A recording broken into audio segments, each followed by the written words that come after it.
Now this next one might be a little bit strange because it's not like you can swap it out on your RV if you already have one, but I'm hoping that more RV manufacturers will switch to this kind of construction.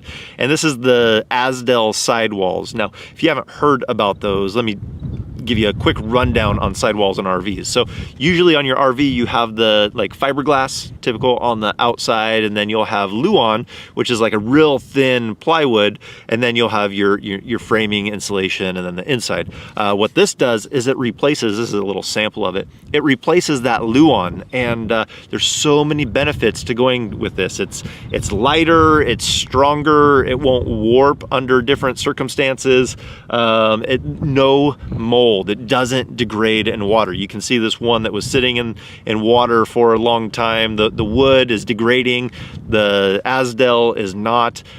So there's no delamination with this. It doesn't delaminate. Water doesn't affect it. So there's so many good things about this. I hope to do more information on this because I want more manufacturers to go with this kind of product. I think it would be great for the industry.